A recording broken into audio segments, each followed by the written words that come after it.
Hello, Jerry. This is George. I was born in Osuna.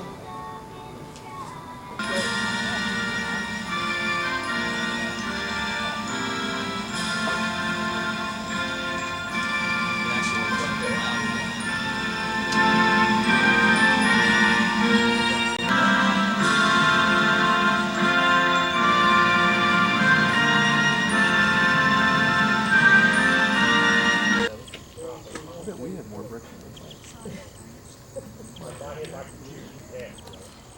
It's certainly gratifying to see all of you on the 40th anniversary of this institution, so that we can share an experience of making a positive difference for the educational site that we all have in common. I'm Steve Widener, 1971 graduate of Aiken High School. I'm just one of the many people who have worked hard to make this event a reality. In fact, we're still working to make the Aiken area a reality, since we don't yet have our lights and benches in place. But we'll get on with the program in just a moment. We first need to take a moment, though, to do a very important part of today's dedication.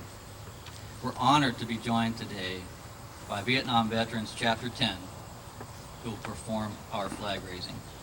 Please rise.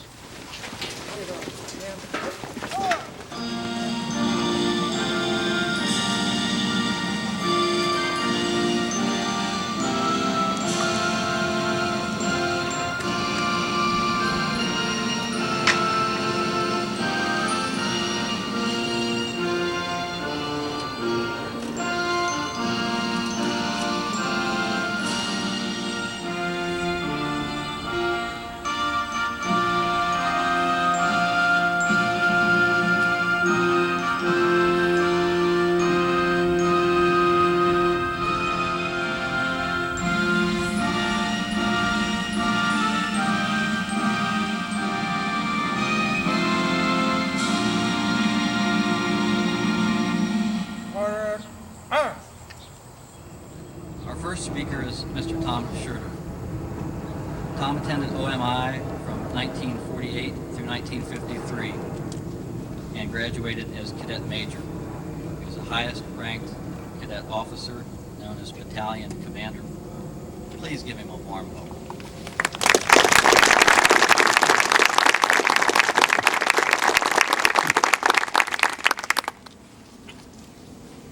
This is a very proud day, not only for Aiken High School and the alumni, but for the old boys of OMI.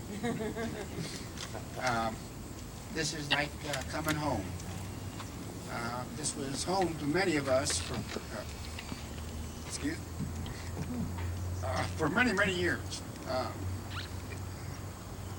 I am trying to keep composed about this, but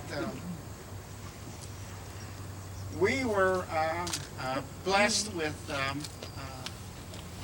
camaraderie that you just don't experience in every school. And so it is something that we hold very dear in our hearts. I also hold dear in my heart the welcoming of the Aiken alumni to embrace us into this project. It is something that warms your heart that people are thinking about other people today, because we live in a very hard world. I wish them the best of luck, and we are going to do everything we can to support your efforts. So, thank you very much.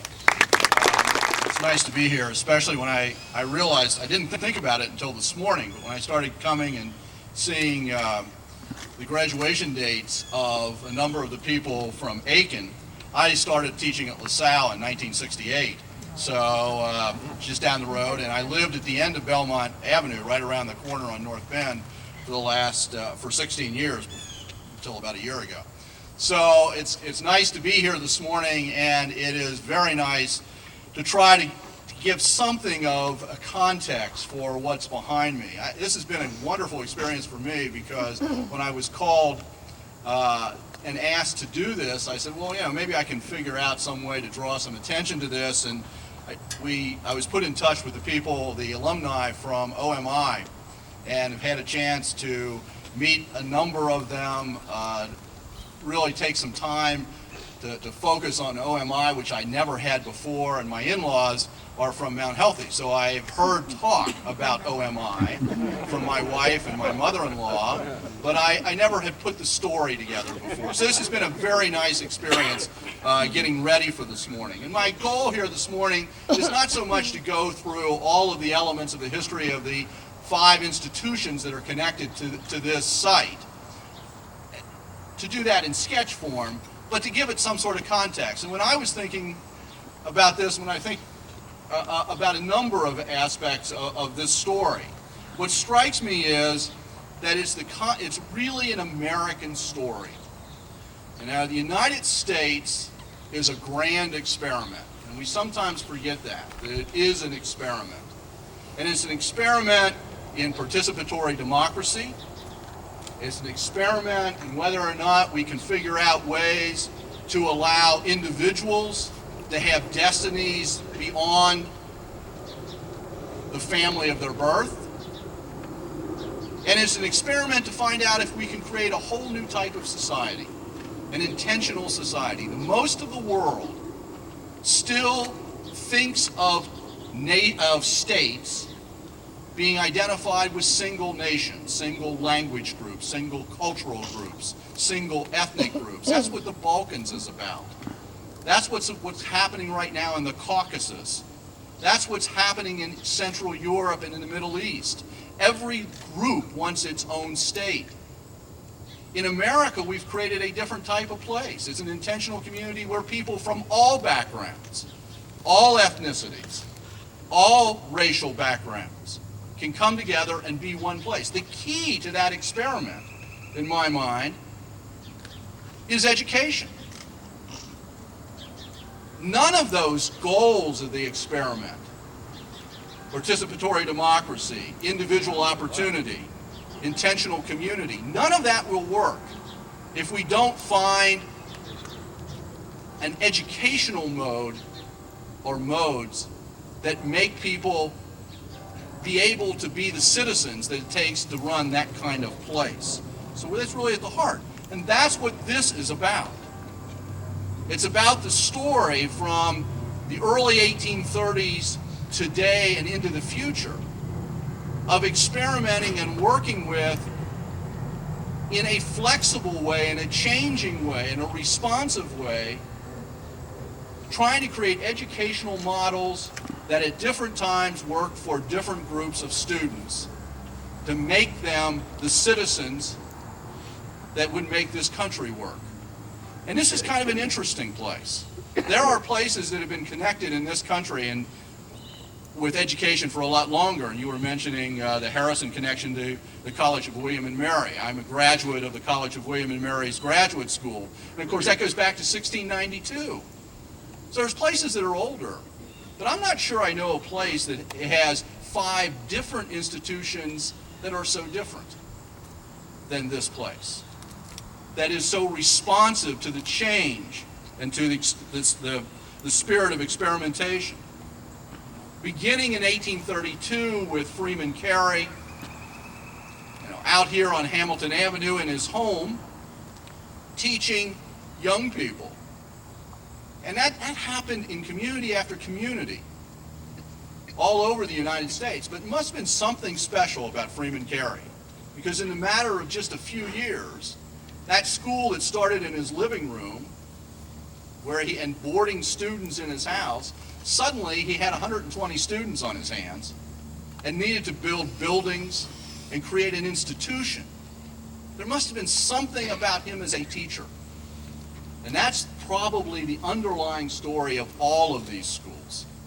There were teachers in each of these, whether it was Freeman Carey College or Aiken High School and everything in between. There were teachers who somehow could touch and affect students in a special way. In Carey's Academy, which was not a high school and it was not a university, it was a prep school, grew to the point where it just simply outgrew what it was. And it becomes, by 1847, it becomes Farmers College. wonderful name, unfortunate name. Because it's not, and even Carrie said it was an unfortunate name, because it wasn't an agricultural school as such. It was fundamentally a liberal arts school that did serve some agricultural purposes. And, you know, Carrie even used that if we'd have called it something else, maybe people wouldn't have thought only farmers' sons could come here. And we might have done better financially. But he had, that was the name, and it did have that connection. And he attracted one of the great people, Robert Bishop, from Miami University, who proved in his own right not just to be a good teacher, a great teacher, but a teacher who's with teachers and people with principles sometimes get fired.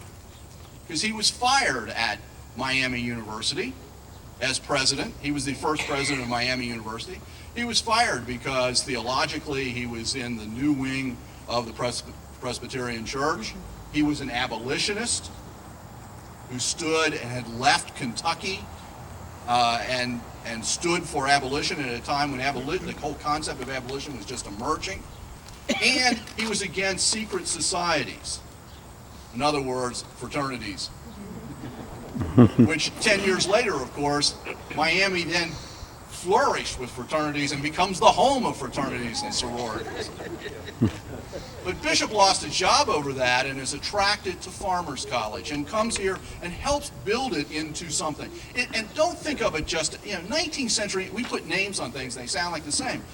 The fact that Benjamin Harrison was here as a 14-year-old, he wasn't here doing college work exactly. This was an academy still. It was a continuous education for young men, pre-college. It's a classical form of education. It is important, though, that it was called Farmers College for a couple of reasons. One, in the mid-19th century, there was the belief that the success of the American experiment was grounded in the success of American farmers. The small farmer, independent, the Jeffersonian ideal, the person who got out there and got their hands dirty and worked themselves, that's what would make democracy work. Cities were bad places. And one of the interesting things about the literature of Farmers College and all the ones that follow it is it always talks about where we are right now. We are outside the city. We are on a hilltop. And in Cincinnati, those of you who are from Cincinnati know that this can be a very polluted area. And as another suburbs once pointed out, the prevailing winds here go from west to east, which meant all the pollution of the downtown went over those snobbish suburbs of Hyde Park and Mount Lookout. Places like College Hill and Price Hill, it's like living in a perpetual health resort up here. So we were out in the agricultural area, but we were close to the downtown and all of the potential advantages of the cultural institutions that were downtown. That theme of where this place is was constantly used from Farmers College on. The other thing about being Farmers College, and there was an experimental farm right across the street, right across Belmont Avenue, beginning in 1855. There was also the theory that students ought to work. There was a whole theory of labor education, that students would learn not just in the classroom, but they would learn by going out in the field every day and doing some work. It didn't last very long. Students didn't particularly like it. I've done a number of histories of colleges, and I have yet to find one that tried that where it survived more than a decade. Farmers College, though, fell into a very difficult situation, as many colleges did in the mid-19th century. In 1853, it had an enrollment of 320. Very substantial. By 1862, right after the outbreak of the Civil War, it's down to 92. By 1866, at the end of the Civil War, it's down to 32. And it really was killed off by the Civil War. People went off and did other things and didn't come back. The connections didn't stay. It limped along, and in the 1870s brought in, heresy of all heresies, the girls, the women, who had been over at the Ohio Female College across the road on Hamilton Avenue, And it limps along as a co-educational institution and then reemerges in the mid-1880s, 1884, as Belmont College. This is the briefest of the institutions that are remembered here. Belmont really only exists from 1884 till about 1888 as a really functioning place. And it is a very different place. When I did some research on this, and you look at where the students came from, you look at OMI, which we're going to get to next, those students came from, I can find in the different catalogs as many as 10 different states being listed. It really drew from a lot of places. Carey's academy in its early years was drawing from places as far away as Iowa and Wisconsin back in the 1830s. Belmont College, when it listed students, they were College Hill, Cumminsville, Mount Healthy. I could find one student from Middletown and one student from Xenia. So it was a much smaller scope of place. It didn't last too long. But with both of those colleges, by the way, and as you read old literature, you may go to the website of OMI that's created, and if you haven't seen it, it's a wonderful website. You'll see references to the literary societies. Don't pass over those. Those weren't early fraternities. Those were the heart and soul of colleges and educational institutions. That's where students got out of the classroom. Classrooms were pretty boring places then. Make no comment about now. I was a history teacher. We all know what they said about us. It was the literary societies where students got together and they debated and they shared papers and they talked about the issues of the day, and they owned the libraries. Schools didn't own the libraries. The literary societies owned the libraries. Those were the keys. In 1890, this institution transforms again into the Ohio Military Institute. Now it's serving younger children even, anywhere down till about the third grade through high school. And this institution, this manifestation of education in this place, really has the longest survivability up until that point. It lasts from 1890 until 1958. It's a very viable institution. It wasn't a blip on the map like Belmont College. And it's a very, as I said before, it draws from a wide range, and it responds to what it saw going on in society by creating a military environment. And in talking to the graduates, what's clear is that first and foremost, it was a traditional, good, liberal arts, high school type of environment, grade school, that then had the military discipline and drill laid over the top of it. The school itself said that it did that because it wanted to not just create discipline and manliness, which is the normal sort of thing you'd expect, but it said in its 1933 catalog, it wanted to counter, hang on all public school teachers who are listening, the feminization of public schools. The rampant control of the teaching ranks by women is what it comes down to. Because certainly you wouldn't want your sons, as this paragraph goes on to say, reciting in classrooms outnumbered 3-to-1 by girls and controlled by a female teacher. You certainly wouldn't want that. So the sense was that a different type of education was needed for young men at that time. And it is interesting in the graduates, and maybe they're the ones who remain attached to the place, have come back today, committed to the Alumni Association, the ones who it worked best for. But it truly seems to have worked very well for them. And I kept asking questions. I can't imagine myself in a military academy. I would have gone nuts. But, I kept saying, well, how'd you feel about that? Yeah, they all seem to love it. So anyway, so it goes out.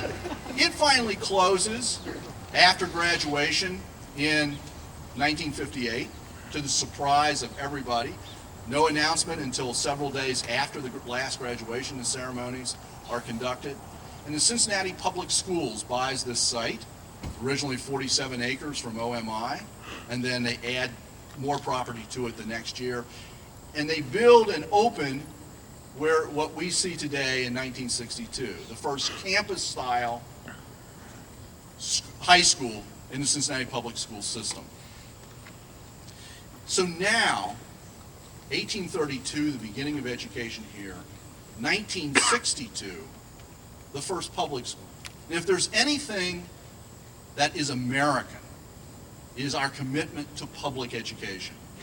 That America as a society believes in public schools. Because it's in public schools that all people come together. So as Cincinnati Public Schools comes and builds this campus, and there's some wonderful stories, by the way, and the alumni here probably can tell them better, but things that I was able to come across. You know, the school wants to say it's this wonderful campus school. Then you get stories about the students, because this is spread out originally into 6 buildings, students who distributed their books in the lockers of friends all over the school so they didn't have to come back to their own locker every time.